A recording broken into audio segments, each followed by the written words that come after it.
Hi everyone, thanks for joining us for this week's VIX Service Live video. As always, we'll go over the counts on the VXX. We'll take a look at the VIX futures, and we will kind of ascertain where we're at in the SPX as well as the Dow. I'll take a look at those charts as well as they are applicable to what we're seeing on the VXX. So I wanted to start this week's video by going over the micro count up off of the 2583 lows. The count was had a very difficult beginning. It was a very difficult count to catch. And I want to go over that a little bit and show you some of the opportunities, some of the places we potentially could have caught a move to the long side and why. And what I was looking at in real time. So starting at 2583 low, we didn't have a great bottom into that low. And let me just zoom out to the 240-minute chart. So we have an ending diagonal potentially for this B wave of a wave C. So we didn't have a great bottoming pattern here. We're over this previous all-time low at 2548. So we didn't have a great bottoming pattern here. It would have looked better to get another low, a little push lower there. Off of this bottom that was struck down here back at the 2583 low, we had a leading diagonal count to the upside. So we have one, two, three, four, five. Five is actually there. And four.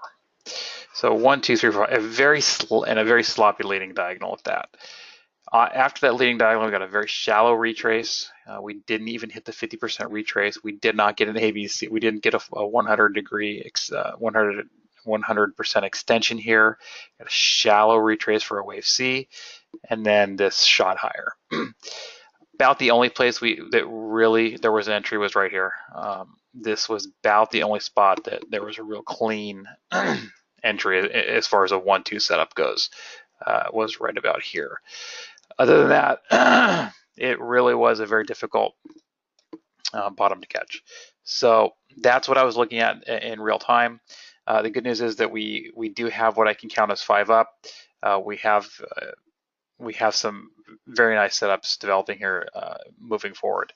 It's not always possible to catch every single move in the market. It's never fun to miss a big move like that, especially when we're trading with volatility and we see nice big moves.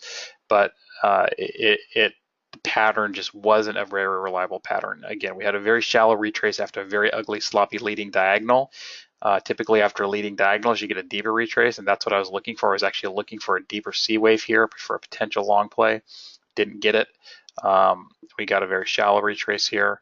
It was also very short from a time perspective.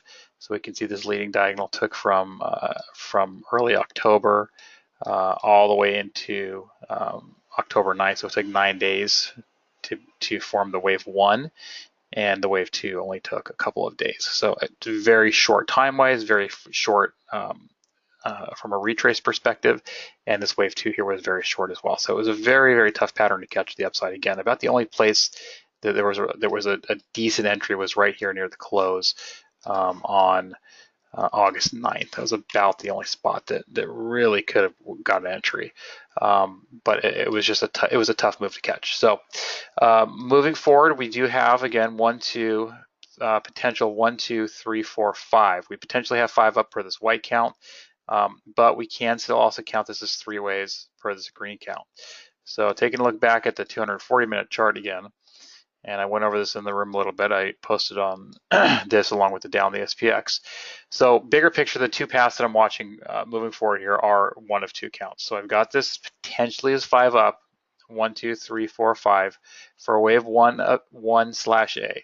We'd be looking for a corrective retrace into this larger degree support zone here, as shown with the white box, setting up a wave 2 retrace for a wave 2/B. That would then set up a very nice move to the upside, potentially targeting, depending on where we bottom here, potentially targeting into the high 40s, mid 50s for just wave 3. If we can get a wave 4 and 5 out of this, potentially back over the February highs for a wave C. Okay, that's the long setup that I'll be watching if we can get a corrective retrace here down into this white box. The alternate count, of course, is that we are in we topped in a fourth wave for this green count, and we're going to get a B, C down for a fifth wave down into the end of the year, which would be in the form of a large ending diagonal off of the February highs. So it'd be A, B, I'm sorry, 1, 2, 3, 4, and 5. Very large ending diagonal, which would then set up a very sharp move back up, likely towards February highs again, even from lower levels. So in either scenario, we have very nice long setups developing on the VXX. The question, of course, is: are we going to see a new low, or are we going to hold the support zone? I'll be looking for a buy zone in this white box area. The setup is there. We have a setup for it with this potential 5 up, as we can see on the smaller degree time frames. Again, 1, 2, 3, 4, 5. Again, potential 5 up here. Let me put that 3 in there to label it.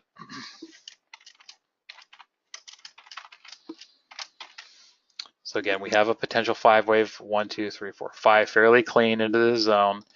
And then we have what's so far still corrected to the downside. So A, B, and then looking for a C wave down into the support zone. So again, I'll be looking for a move up, and I'll be playing this. Now, even if this doesn't work out, even if this trade does not work out and we end up breaking back under the 2587, it is what it is. Not every single trade works out. We have a setup in place. We have an excellent risk to reward in place with the move into the support zone. And so it's going to be a trade that I'll take. I'll take that trade every time I see it. It's a very clean 1-2 setup to the upside. Again, with a potential move into the 50 zone, as high as mid 50s for a wave 3, and potentially again back over the February highs for a wave 5. So we have this setup in place. If we can get another corrective retrace down into the zone, it's a trade I'll be looking to get long if we get into that zone. If we fail, well, we're going to get another shot at this. We'll get another shot at this when we break back down below these lows, and it'll be an even more extreme move should we break back under this 2548 low. So in either case, we have some excellent long setups forming here over the next couple of weeks to months, and I'm looking long at this point. I'm not looking at too many short trades on the VXX. If I see something clean, if I see a very clean 5-wave move to the downside, potentially we'll set something up as a lotto type play, but right now I'm focusing on the long side on the VXX. I'm looking long, and that is largely due to where we're at in the equity markets. So flipping over to the SPX chart, I posted this chart in the room earlier, so I want to go over this in a little bit more detail. And basically, I'm watching very similar accounts to what Avi's watching right now, and in all scenarios, we're likely forming a large degree top. So we've either already topped in this primary wave 3, which could take this ultimately back down towards the 2400 area in a wave A, and potentially even lower down towards the 2000 area in a wave C of 4, or we may get one more high in this ending diagonal path. Both scenarios, again, are topping in this larger degree wave 3. So whether we get the new high or not, we certainly should be cautious on our equity trades, and both of these set up excellent trades on the volatility side on the VXX. This 4th wave would match with the count that I'm watching on the VXX, the larger degree 4th wave, where we're topping in the ending diagonal. We'd get a push up into the end of the year, potentially in the beginning part of 2019 for final 5th wave, a break back over the previous all-time high here that was struck at 2940. So any move over 2940 would potentially complete this ending diagonal. We'd want to hold around. We would want to hold around Friday's lows. It doesn't have to hold the low. Ideally, it would hold the low, but we could break a little bit under that low and still keep this count valid.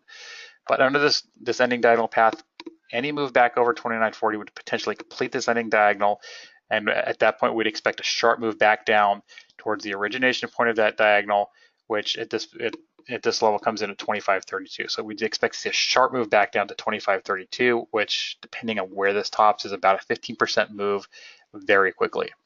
To put that in perspective, the February drop was 10%. So we're talking about a 15% drop in a very short time frame. If this does indeed fill out as an ending diagonal, that would shoot the VXX much higher. It would shoot volatility much higher, and it would set up some excellent trades on the volatility side. So from a purely trading perspective, I would love to see this happen. I would love to see this move up into this fifth wave. Whether we get it or not, it's uncertain at this point in time until we start breaking through some resistance levels, and Avi has those laid out very well in his charts. It's still too early to call this the bottoming in a fourth wave. But I do think this count has a lot going for it, so it's certainly something I have on my radar and I'm looking for. It also fits fairly well with the Dow. The Dow is also holding this potential fourth wave count. Again, 1, 2, 3, 4, 5. So any new high over the Dow's last high here that was struck at the 27,012 level would give us enough wave to consider this ending diagonal complete for this larger degree third wave, which again would set up a sharp move back down lower towards the 23,344 level, which is the origination point of that diagonal, that potential diagonal. Both counts also have this B wave topping count, which also fits with what I'm watching on the VXX. So the Dow and the SPX both have this B wave count. I do like this count on the Dow as well as the SPX. I think that this move up off of this low counts better as 3 waves rather than 5 waves. So I do like this B wave count. And under that case, we would see a move back down towards this 23,344 level, and then make a new high for a third wave, for a fifth wave of 5 of the larger degree 3. So it would take some more time into 2019. So we need to be cautious of this B wave as well.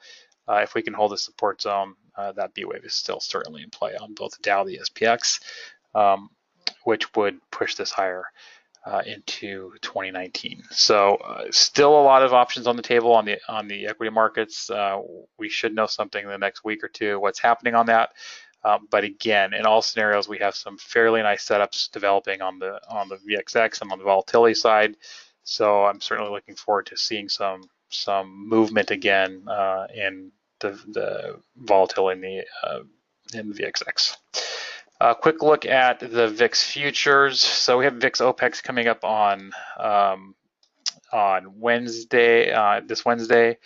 Sorry, I don't have the November futures pulled up. Let me pull that on there. I believe these are the November. Let's see. 28.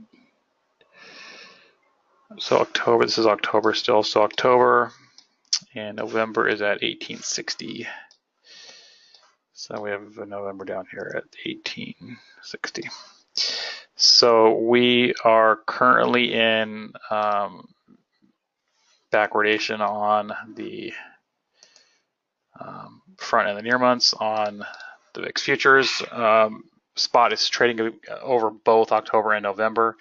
So I don't expect VIX OPEX to be any kind of a driver at this point in time as far as having the futures drop hard into OPEX, because right now spot's still trading above it. We would need to see spot drop fairly hard into OPEX to really do much on the VIX futures. So we don't have we have spot trading over the futures at the moment. Spot's still trading at 2130, so it could come down, but there's really nothing signaling that we're going to see a strong drop lower at this point in time. So again, still looking for a corrective retrace lower. Again, ideally holding the support zone here. The lower end of that zone is at 2887, which would ideally set up a nice little trade to the long side, and I'll be looking for that trade. I do want to point out one other count that I added towards the end of the day here, which would be a fourth wave here. And under this count, we see one more push higher for a fifth wave of a larger degree 1A. I just added this count because we have a fairly sloppy pattern here, potentially are forming some kind of a triangle in here, but I would need to see this fill out a little bit more. So potentially A, B, C, D, E for fourth wave, getting another fifth higher. Nothing to signal this is playing out just yet, but I did want to put it on the charts just to be aware of it potentially playing out. But don't see that as highly probable at this point in time, unless we see more consolidation over the next couple of days. This purple count is something to be aware of if that consolidation does occur. But ideally, I'd like to see this push lower, again deeper into this white retrace zone, setting up a trade something to the long side. And that's kind of where we're at with things right now. So getting interesting, folks, and we should see some nice action, nice tradable setups over the next few weeks. So I'll go ahead and open it up to any questions. If you have a question, you can either type your question into the questions box, or if you have a microphone and would like to speak into your microphone, you can do that as well. You can raise your hand, I'll call on you, unmute you, and we can chat that way, whatever you're more comfortable doing.